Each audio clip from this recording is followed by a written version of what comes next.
Okay, if you're just joining us on this YouTube video, I forgot to hit the broadcast button for the first part, but it's basically at the beginning of your book we talked about continuous improvement. Now we're on team building, and we watched some videos about difficult people. We didn't post those, but we're going to go through a little slideshow real quickly and talk about some of them. Okay, what I want to stress is, there we go, is your team leader, person in charge. A lot of times that ends up being a supervisor, okay? And it may be you as a supervisor. The team leader's job in a continuous improvement event, Kaizen event, is to keep focus and direction. They're not supposed to dictate. Are you with me? Okay. They're not supposed to be one guy in there with a bunch of yes men saying, do this, do that. They coordinate and they keep people on track. Guess what else?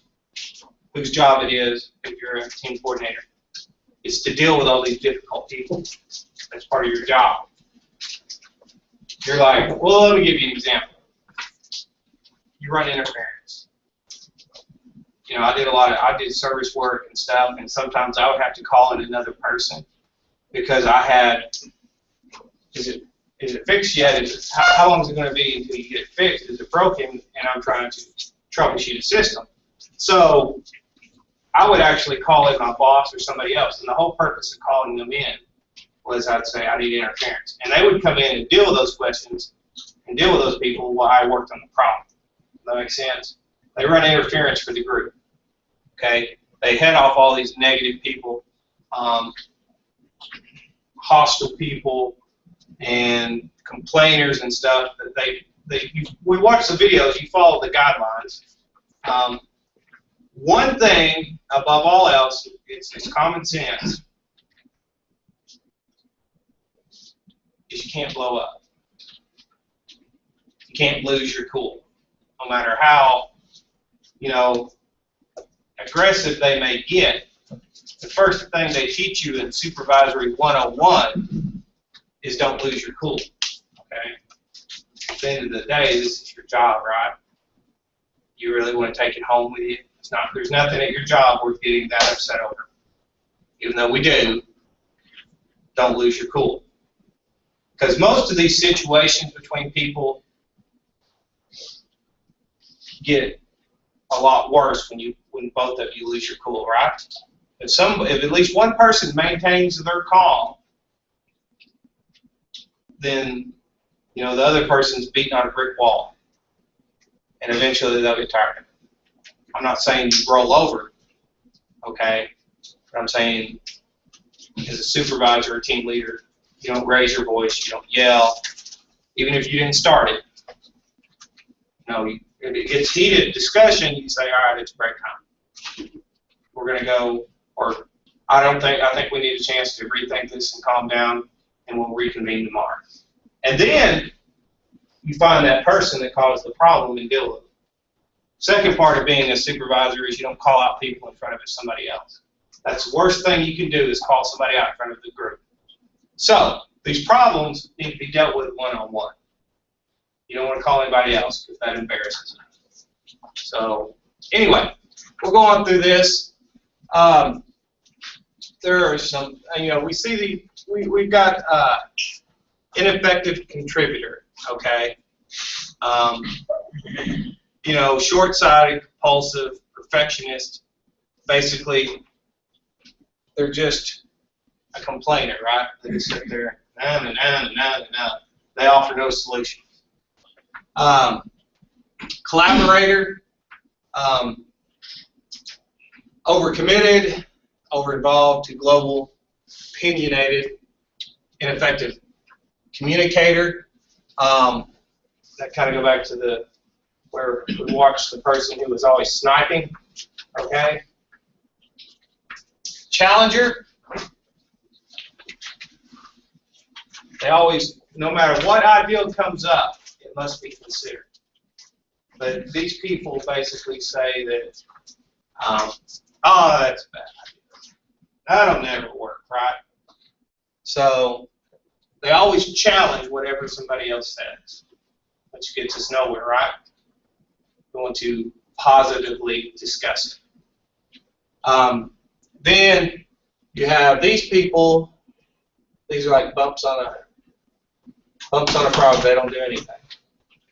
Okay, they just sit there. Your job as team leader is to coax involvement. Okay, get them in the group. And that, I would say, of all the most difficult things you could possibly have to deal with for people, is people that you have to bring them into the conversation. Does that make sense? All right. Feuding team members. Okay. Basically, you have two people that don't like one another, and you're playing middleman. Okay. Now, it says recommended ground rules for a dispute. That means when you start this event, if you don't have any unspoken rules, or you write out something that says personal disagreements will be settled on personal time. Everybody's here to work together, right? Everybody here has had to play the middleman. And what's the most important component of being the middleman in this?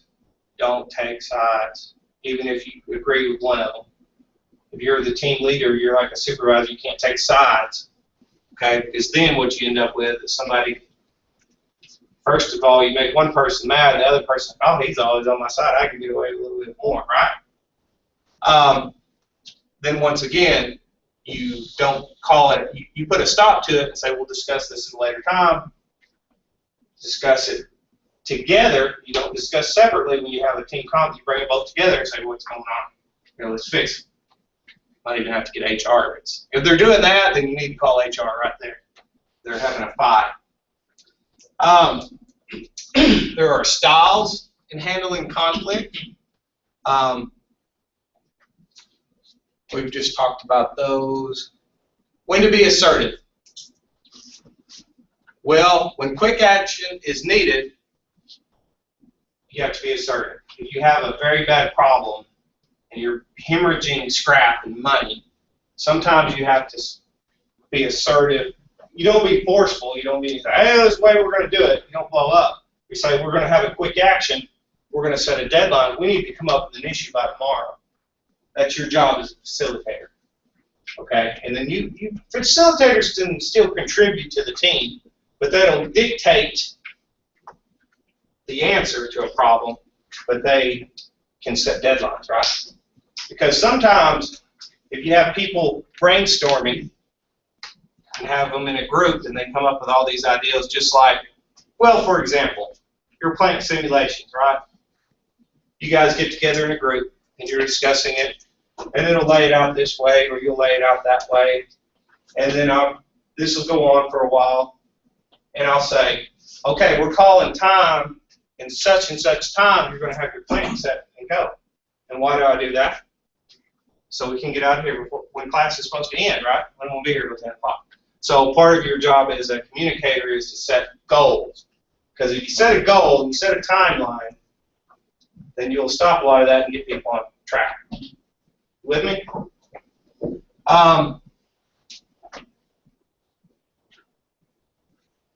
So when to compromise, you know, these are all based on your situation. There's really no correct answer.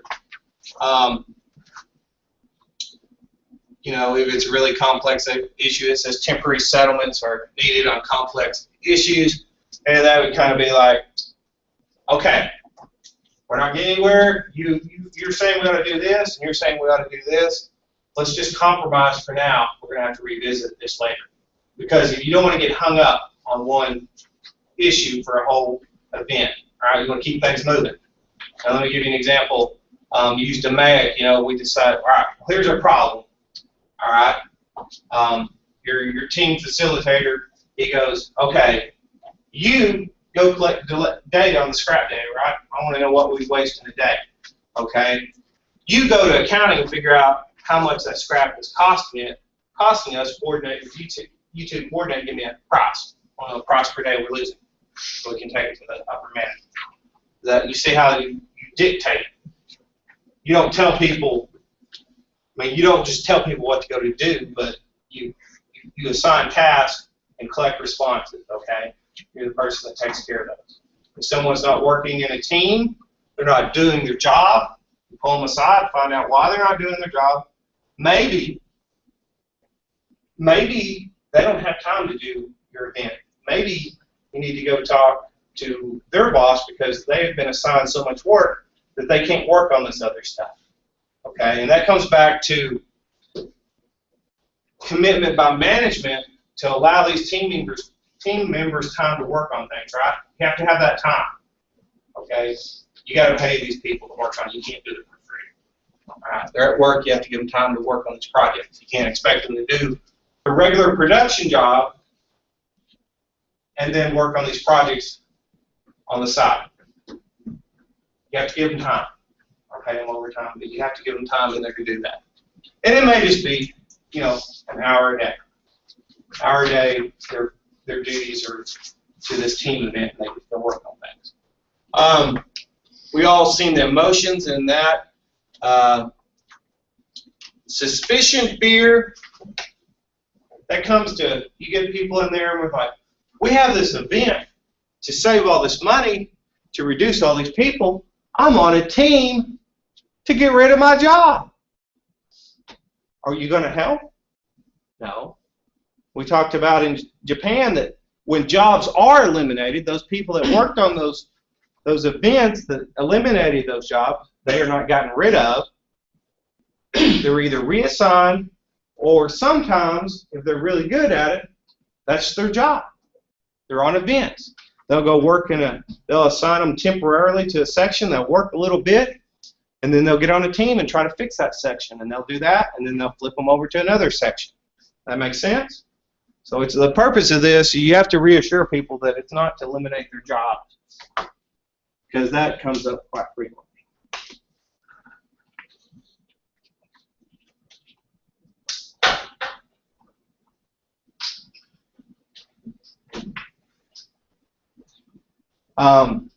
All kinds of emotion. This comes with probably more than not is lack of progress, okay? You know, to be effective, you can't just go be a go-getter and just go, we got to do something. We're going to do it. We're going to take care of it. We got to get this done. And I don't know what we're going to do, but we're going ahead with it. Are you with me? So you have to do a little planning. You know, a go-getter will get things done, but they do it the long, hard way, right? We have a go-getter, and they just bounce around from task to task until they get to the finish line. Where, if you problem solve and plan correctly, you should follow a straight line to get to your goal. All right? So, here are some typical team roles. Okay? And this is important to know. You can go ahead and circle this one. You have the facilitator, advisor, you have a regular team member, a person that writes down whose job it is. So, you know, these roles are, it could be the team facilitator's job to record stuff. There's nothing set in stone. If it's a large enough team, of course, you don't have a recorder. Subject matter experts, okay? Are there any, an advisor, that'd be basically the person would come in and advise the team. That would be besides the facilitator. The facilitator would be the person in charge, right? An advisor would kind of be somebody that comes in and says, hey, we've got this problem, guys. Can you help us out here? And they're not really part of the team. We have the facilitator, a recorder, which is probably a team member. And then we have a subject matter expert. They're not really part of the team. They can be. But basically, all right, I've got this machine that's always breaking down. We need to get somebody in here from maintenance to explain to us why it's breaking down all the time. Okay? They're like, they come in and work with the team, and then they leave. We're not forcing the problem solved. Are you with me?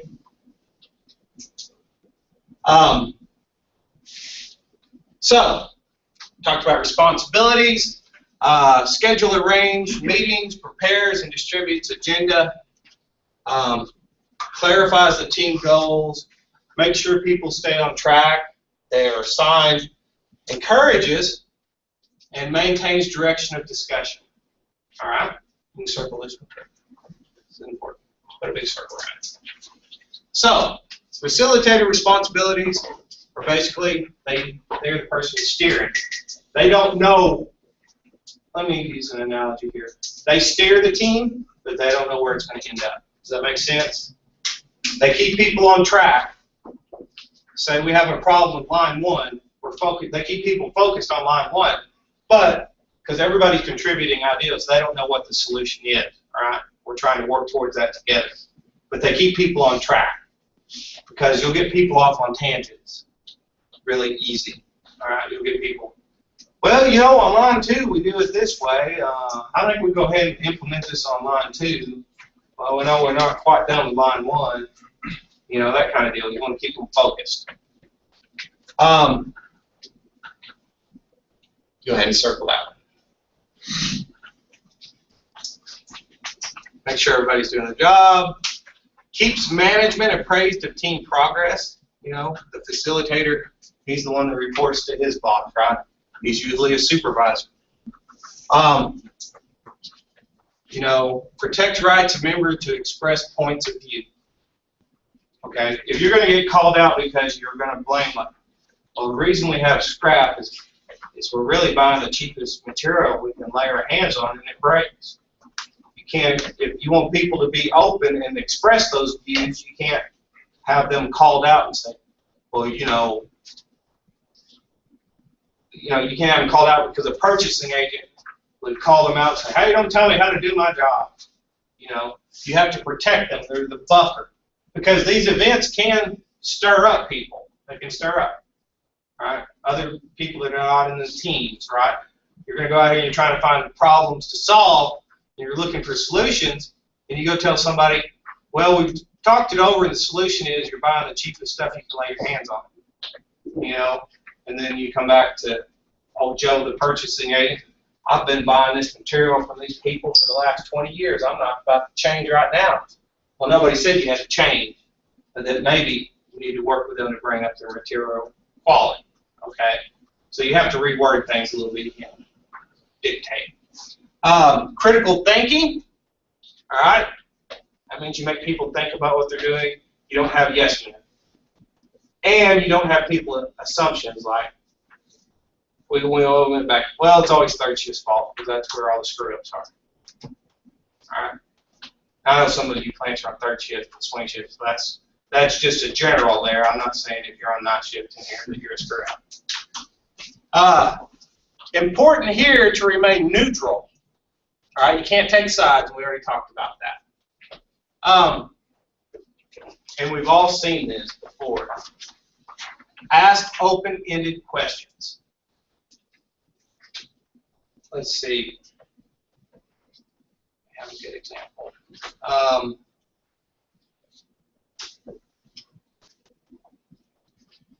Well, Tony, what do you think the problem is? How can we fix it? All right?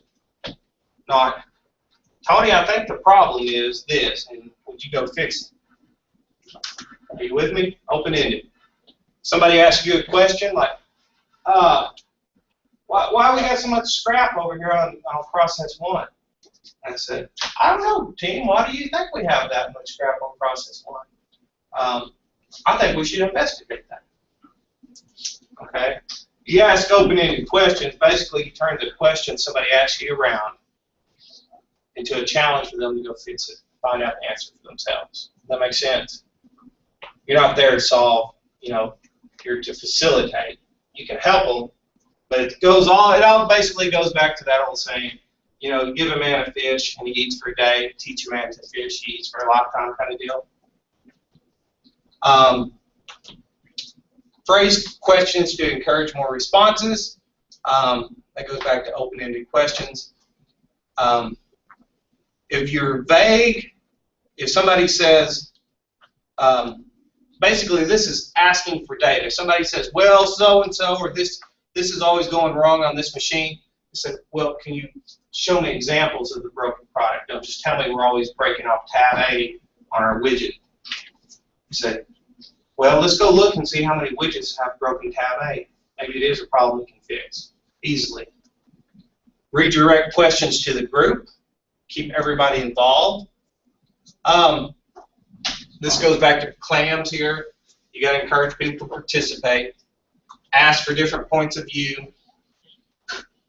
Avoid stating your opinion. Remember, we're like Switzerland when we're a facilitator. We're supposed to remain neutral.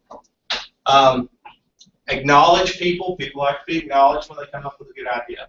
It goes without saying. All right? Somebody comes up with a bad idea, even if you know it's a bad idea, and it's like the worst idea you've ever heard in your life, you let the team come up, you let the group come up with that decision. Okay? You don't just go, oh, that's a bad idea. All right? Even if everybody knows it. If it's so bad, you got to move over. You try to take them aside. You don't call them out in front of the group and say, well, you know, we've talked about it. We don't think that's going to work. Here's some open-ended questions. What is your reaction to that? In your opinion, what is the best way to do that? How can we improve the way we handle this? All right? We're not handling this product right. That's why we're breaking it. Somebody states. You go, how can we improve the way we handle the product to avoid these breakages? You know, what alternatives do we have? You ask, you basically respond to a statement with a question that encourages everybody to come up with an idea.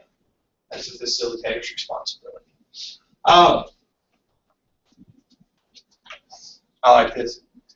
Why do we call it the Knights of the Round Table? Anybody know that story? Knights of the Round Table? King Arthur. Well, basically, the idea was that nobody is at the head of the table, right? If you have a round table. So, U-shaped round tables. Don't try to have somebody. You always go in the conference room, and the chair at the end is always the nicest. Have you ever seen that? You're going to a conference room, and at the chair at the end where the boss sits is got the nice back, and it's oversized with nice arms. Yeah, we don't want that. So, overhead projectors, adequate space, refreshments, breakout rooms, temperature, noise, scenery. It's all your, you know, do you want to have a meeting in the middle of a production where it's 150 degrees and there's forklifts flying by? No. You need a break room or someplace quiet to take care of that. We talked about that. We go through gather information, process map, cause and effect, brainstorming. These are all the tools we've been working on for continuous improvement. Somebody have a question? All right. You're all like, man, I wish we gotta go. We're almost there. Who owns the problem? Determine the root cause. We all know that that's what we're doing, and we have all of these diagrams. We collect data, we use Pareto diagrams, scatter diagrams, cause and effect. We went through that last time. I'm not going to beat that one to death. Analyze the solution. We all know that. Don't jump to assumptions. All right, that's why we collect data. We want to analyze it. Brainstorming. All right, you guys probably, even if you didn't call it brainstorming, I know you've done it. If you work on your project at all, you sit around and say, well, what do you think we do about this? Sounds like a good idea. That sounds like a good idea. What have you.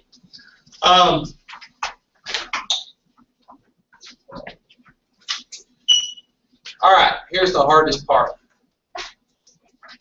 It's convincing people to change the way they do things, implementing the decision that the group comes up with.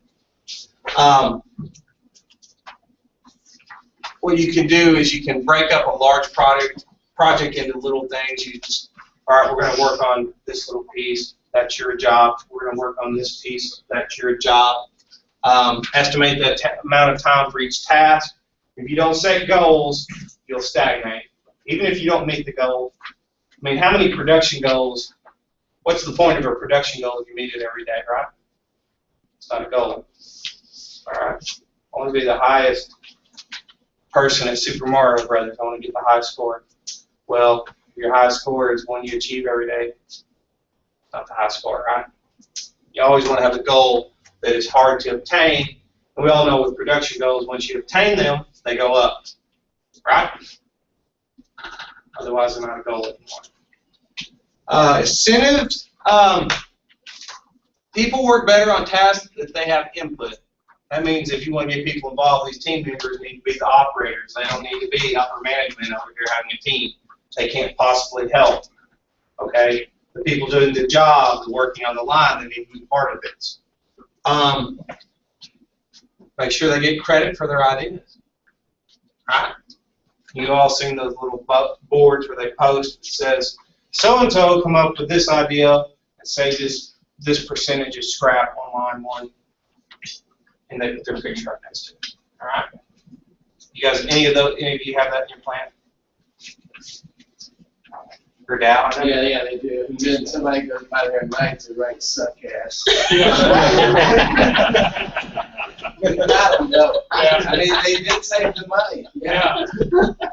That's what I would say a lot of times where we were. I mean, it's like he says, a lot of people come up to you and the supervisor and say, hey, we got this, it's a good idea. And say, hey, we'll mention it. No, don't say nothing. And I'll tell you that. Don't put my name out there. Don't put my name out there. But they, they come up with some good ideas. You say you recognize them, but like you said, Maybe you guys should start a policy of like, when you go to the CIA and they have the stars on the wall that says every one of these died for their country, but they can't be named. You just have a star. Well, you got another anonymous hero. Right now we got a laminated dry erase, so we can erase it.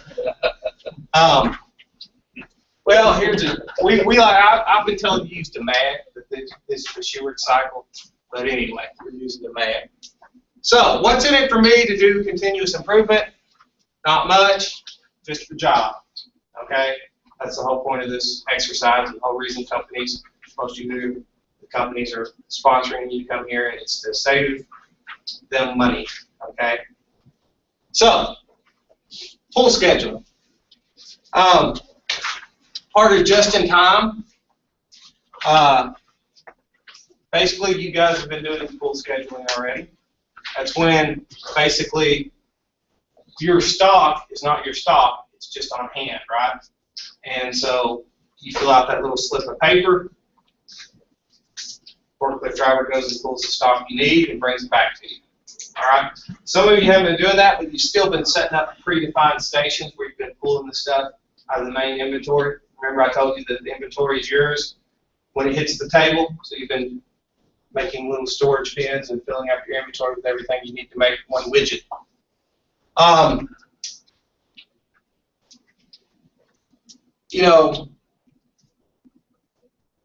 It can be an empty container, a place marked on the floor. You guys have already, that's your pool area. All right, you want to have a designated area. Ours in here have always been the tables on each wall. Cards or trucks, electronic signals. So we have some cards, and basically they're what you expect, common sense on these. All right. We have final assembly. We have a date. We have a part number, a description of the part, a storage location, line location, container type, and how many I need. All right. And then the number of cards that have probably been issued that day. So when I do a pull, all right, we've been pulling out of our inventory. Guess what? You can pull from a preceding line. So you know that basically it starts on one end of the plant and it goes, final assembly. I need to make 100 widgets in one day. So I issue a a combine card to the next line in process, and I say, I need, I'm going to make 100 widgets, but I already have 50 in process over here, so I need 50 from you today. And they go, oh, well, you know, we have 25 in process, okay? So I'm going to, well, I don't think I'm out on that. 75.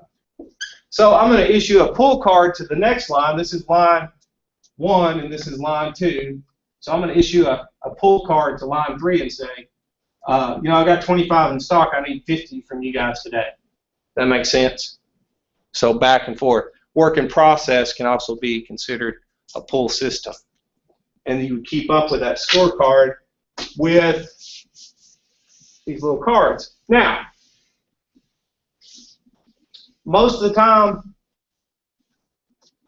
we don't do this anymore because we have automated inventory systems and we have schedulers. Right, Sean? That's right. And the scheduler does this stuff for us. Okay? But some way, somehow, he tells everybody what they need to make for the day for the rest of the plant to work on. It goes all the way back to raw materials. Goes back to you tell him the forklift driver, you hand him a work order, says I need such and such pulled out of our stock supply in the yard, and once it leaves there, it actually belongs to us. And so they write it down, and the person supplying the raw material just has a tractor trailer sitting out there with thousands and thousands of widgets. And the forklift driver goes and gets so many boxes and writes it down, and then the company pays that supplier, says, hey, we pulled 5 boxes of widgets out today, and we're going to pay you for 5 boxes. We'll mark it down on it, take that out of your inventory today. And then they push that off to the supplier to make sure that that truck stays full. Okay. Now, we talked about, to look at it in this way, somebody's holding inventory, right? It may not be the plant, but the supplier, the vendor, somebody has to hold that inventory, right? So what we're doing here is we're basically pushing that inventory off onto the supplier, okay? But because we have supplier agreements, we've made an agreement that supplier says, okay, you hold our inventory, but we promise not to leave you hanging. We promise not to change product lines and leave you hanging. If we do change product lines, we'll go ahead and buy that inventory off and get scrapped. So they make those agreements with them. Because you could be making a widget and 6 months down the line, you want to make a design change, and you've got a supplier with 2 tractor trailer loads of parts that you don't need anymore. Well, if they can't get rid of them, you're going to have to buy them with their supplier, preferred vendor, right? You got to keep that. It's kind of an agreement you make with them. You can't just leave them hanging. If you do that, guess what? They have to eat that cost. They don't make no money. Either they get mad or they go out of business, and now you don't have a supplier anymore. So you have to keep that in mind. So you have to work with your vendors to say, hey, we're going to change over products. We're going to redesign. We need to start dropping inventory out in the yard so we don't have any left. We run out of production. You with me? So,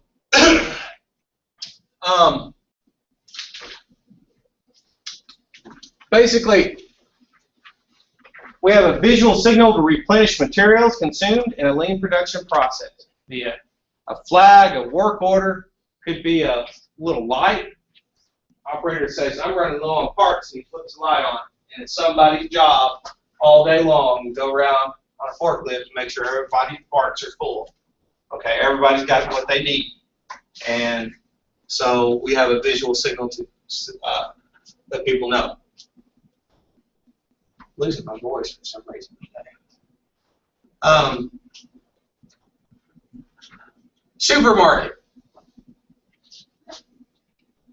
That would be like your tractor trailer rigs setting up a parking lot, holding the bulk of the inventory. Okay, mini market. All right. Well, we can have a little mini market in a particular work area. It's still not in our inventory, but we just say that, well, we don't have room to store a tractor trailer on the plant floor. We're just going to move a few boxes in. But until they're open, they don't belong to us. Okay. They must be clearly marked because guess what? You can't have people going over there digging in the boxes. They have to be accounted for. All right, so mini markets, somebody has to account for those parts coming out of there because you have to pay your vendors. So once it becomes our inventory, then that stuff can get shelved around. But the important thing, you can't have people stealing parts that don't get paid for. Basically, the flow of material in a combined system is driven by final assembly, as within any lean process. The final assembly says I need so many, and it passes on down the line just like we did up there, which is typically how most plants run, right? We don't want inventory.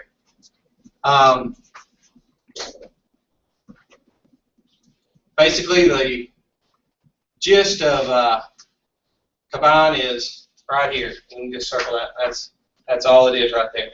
Use one, make it, and then you buy one.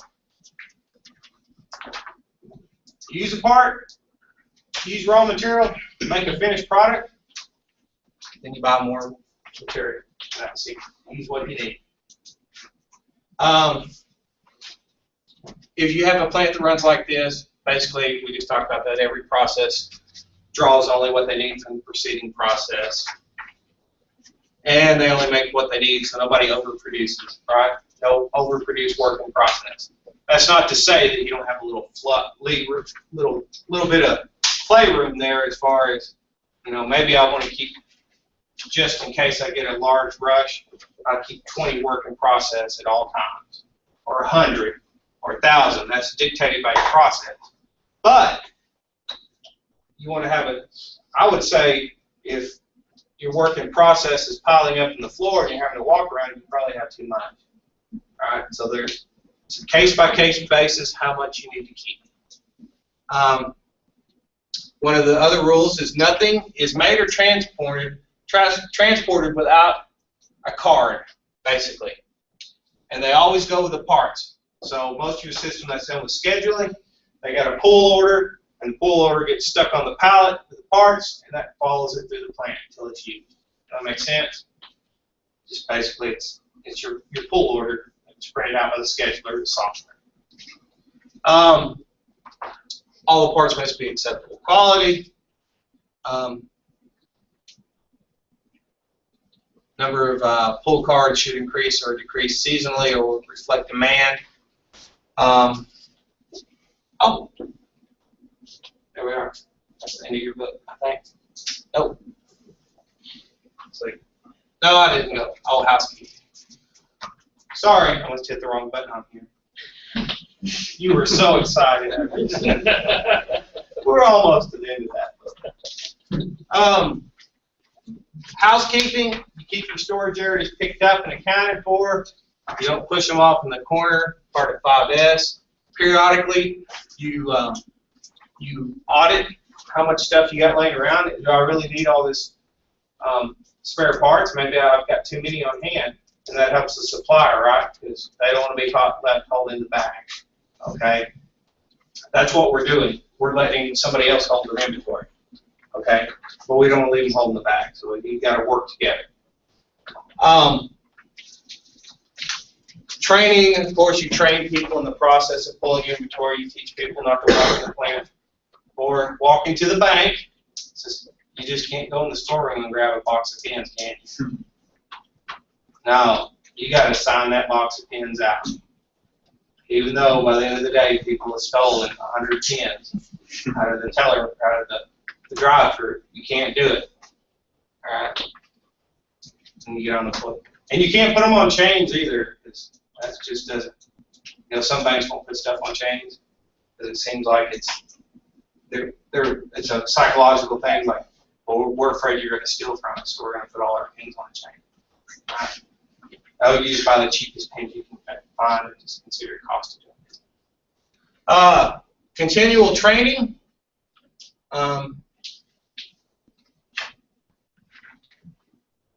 Basically, let's see what this one. Basically, this is talking about having containers just like you're doing over here. You're going to make one widget. Baldor does this. If you've ever been to Baldor, as it goes down the line, they've got a tray, and on that tray there's all little pieces of the motor to go to final assembly, right? And those trays travel down the line, so you keep kind of like having baskets of parts, one basket for one widget. And it slowly goes down the line and gets put together until at the end of it you got a basket with a finished part.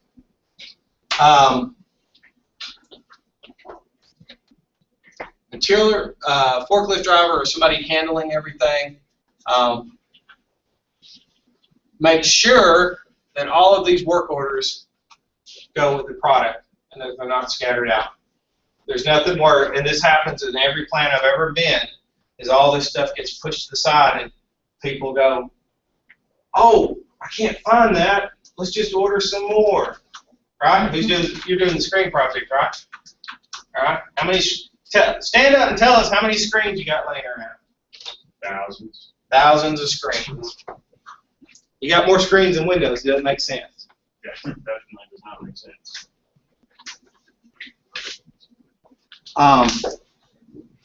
So, simple and visual system.